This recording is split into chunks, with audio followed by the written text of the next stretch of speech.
जिस तरह से 370 की बात करते हैं और 35A की बात करते हैं, 5 अगस्त 2019 की अगर हम बात करें, उसके बाद जो 370 और 35A की बात करें, भाजपा लगातार ये कहती है कि वो गड़े मुर्दों में जो है वो दफन हो चुकी है। उसी के बाद जिस तरह से कश्मीरी लीडर्स की बात करते हैं, वो लगातार पीर पंचाली और चनाब वैली का जिस तरह से दौरा कर रहे हैं, वो 370 की बहाली की जो है वो बात कर रहे हैं और उनका यही कहना है कि 370 जो है वो वापस आनी चाहिए। हमारे साथ Jammu Kashmir national panthers party से हर्षदेव सिंह जी हैं, हम इनका स्टैंड जानना चाहेंगे। सर, जिस तरह से 5 अगस्त 2019 के बाद की बात करें, यहाँ पर जो है लीडर्स अब इलेक्शन आने वाले हैं, उनका ये कहना है कि 370 को जो है वापस लाया जाए। आपने देखा होगा यहाँ पे वो लीडर्स भी हैं जो 370 की बात नहीं कर रहे थे, पर इलेक्शन आने के दौरान ही उन्होंने 370 की बात करना शुरू कर दी और वो ये कह रहे हैं कि लोगों की डिमांड है, जबकि लोग ऐसा नहीं कह रहे हैं, क्योंकि ये सिर्फ इलेक्शन स्टंट के लिए ऐसा पॉलिटिकल पार्टीज कह रही हैं। आपका क्या स्टैंड है? देखिए, जिस तरीके से ये बयानबाजी 370 के ऊपर दी जा रही है, अब इलेक्शंस आ रही हैं, तो दोनों तरफ से 370 को जो है उछाला जा रहा है और कुछ पार्टियां कहती हैं कि ये नहीं आ सकता, कुछ पार्टियां कहती हैं कि ये आएगा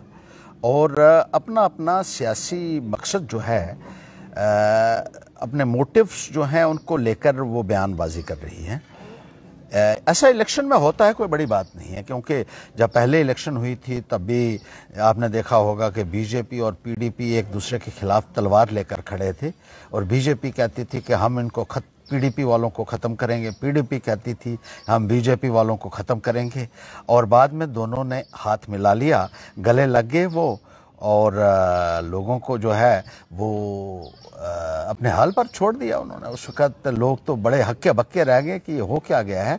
वही स्थिति आज फिर आ चुकी है कि आप 370 के खिलाफ बोलिए, हम इसके हक में बोलेंगे, आप यहाँ से वोट लीजिए, हम वहाँ से वोट लेंगे, बाद में हाथ मिला लेंगे और जनता जाए बाहर में। ये इनका नारा है, ये हमेशा से ये कहते रहे हैं, तो ये वही चल रहा है। और आप देखेंगे कि ये बीजेपी जो है ये यहाँ से अपनी भाषा बोल रही है, एक बयानबाजी कर रही है कि जम्मू से हमें वोट मिल जाए, कश्मीर में वो कह रहे हैं कि इसको बहाल करो, और वो वहाँ उस नारे पे वोट लेंगे, बाद में दोनों जो है वो हाथ मिलाएंगे। और ये एक पहले भी इतिहास जो है वो कहते हैं ना, हिस्ट्री रिपीट्स इटसेल्फ, तो वही सिचुएशन ऐसा लगता है कि देखने को मिल रही है। हरदेव सिंह जी, जिस तरह से आपकी जो पार्टी है हमेशा उन मुद्दों को उजागर करती है जो ग्राउंड लेवल के होते हैं, मतलब 370 और 35A की बात करें, लोगों को ना 370 से फर्क पड़ता है ना 35A से फर्क पड़ता है। लोगों को चाहिए डेवलपमेंट, युवाओं को चाहिए रोजगार, उन पे कोई बात नहीं हो रही है। आपको क्या लगता है कि इन सब मुद्दों पर बातचीत होनी चाहिए ना? बिल्कुल होनी चाहिए।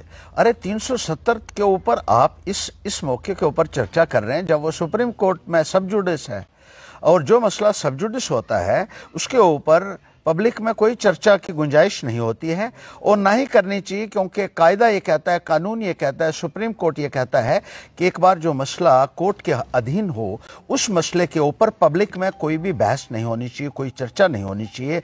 लेकिन ये पॉलिटिकल पार्टीज जो हैं, ये जिस तरीके से उन मुद्दों को भी उछाल रही हैं सिर्फ पॉलिटिक्स प्ले करने के लिए, और जो बुनियादी मसले हैं, जो लोगों की सही मुश्किलातें हैं, जो बिजली पानी की समस्या है, जो सड़कों की समस्या है, उनको पूरे तरीके से दरकिनार किया हुआ है। बेरोजगारी की समस्या है, महंगाई की समस्या है, और ये मुद्दे जो हैं ये अहम हैं, लेकिन इनके ऊपर कोई भी बोलने के लिए तैयार नहीं है। अब पैंथर्स पार्टी ही आपको मिलेगा इकलौती पार्टी है जो हर वर्ग के लोगों की बात कर रही है, जो किसान के लिए बोल रही है, मजदूर के लिए बोल रही है, नौजवान के लिए बोल रही है, मुलाजिम के लिए बोल रही है। और जब भी कोई मुश्किल यहाँ आती है और सरकार की जो एंटी पीपल पॉलिसीज हैं उनके ऊपर आज की तारीख में आपको और कोई नहीं मिलेगा दूसरा बोलने वाला मां सिवाय पैंथर्स पार्टी के। ये मुद्दे जो उभार रहे हैं इनसे जनता को कोई लेना देना नहीं है। जनता को डेवलपमेंट चाहिए, जनता को विकास चाहिए, जनता को रोजगार चाहिए, जनता को जो है एक अच्छा माहौल रहने के लिए चाहिए, पीस चाहिए, शांति का माहौल चाहिए।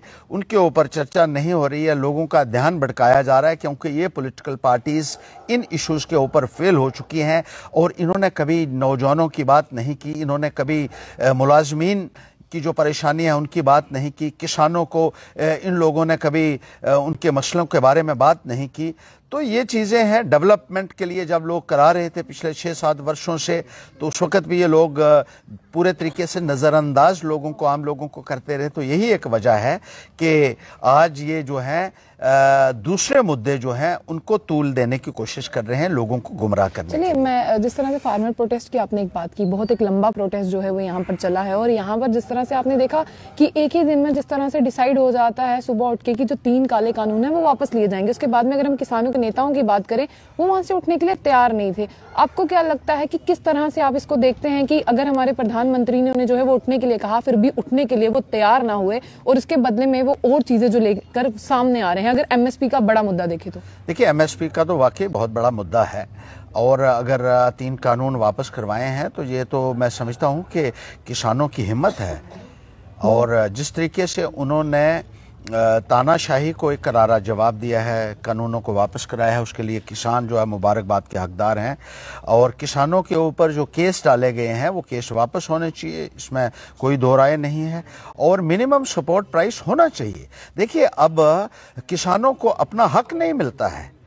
जो चीज़ें किसानों से 4 या 5 रुपए में ली जाती हैं, वो जब उनको वापस बेची जाती हैं तो कई गुना दाम उनके बढ़ा दिए जाते हैं।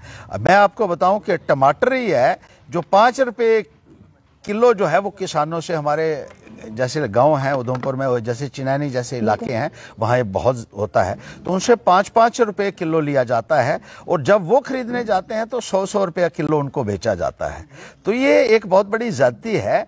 और जो बड़े बड़े गोदाम वाले लोग हैं, बड़े बड़े तानाशाह लोग हैं, बड़े बड़े सरमाएदार लोग हैं, वो उनके हवाले जिस तरीके से ये पूरा एग्रीकल्चर को किया जा रहा था बीजेपी सरकार द्वारा, ये सरासर गलत था। प्याज का भाव देख लें आप, अगर आप किसानों से 5 या 10 रुपए में खरीदते हैं तो आपने उनको वापस जो बेचे हैं तो 100-100 रुपया किलो भी आपने उनको बेचे हैं। इसी तरीके से बाकी जो चीज़ें हैं उनके दाम जो है वो तय होने चाहिए, और इंसाफ मिलना चाहिए किसानों को। उनकी अपने प्रोड्यूस के लिए सही दाम जो है वो मिलना बहुत लाजमी है, और इसीलिए हम ये मानते हैं कि किसानों की जो एजिटेशन है वो बिल्कुल जायज़ है, और हमारा पूरा समर्थन जो है वो किसानों के साथ है। जिस तरह से हम फार्मर प्रोटेस्ट में एक यूनिटी देखी, आपको क्या लगता है जम्मू कश्मीर के लोगों को भी इसी तरह की यूनिटी जो है वो दिखानी चाहिए ताकि जो सरकार है वो जल्दी घुटने टेके? बिल्कुल, जम्मू कश्मीर में तो लोगों को मसला जा रहा है, पैरों तले रौंदा जा रहा है, और लोगों के जज्बात की कोई कदर नहीं की जा रही। हमारी स्टेट हमसे छीन ली गई, बैठे बिठाए छीन ली गई। एक इतनी पुरानी स्टेट थी, 250 साल पुरानी स्टेट को जिस तरीके से इन लोगों ने यूनियन टेरिटरी बना दिया, डिमोट कर दिया, और एक दिन में ये सारा कर दिया। उसके बाद हमें जमहूरी निज़ाम से वंचित रखा हुआ है पिछले 3.5 वर्षों से, संविधान के खिलाफ जाकर। यानी यहाँ के लोगों की एस्पिरेशंस की कोई कीमत नहीं, जज्बात की कोई कीमत नहीं है। यहाँ लोगों की कोई सुनवाई नहीं हो रही है।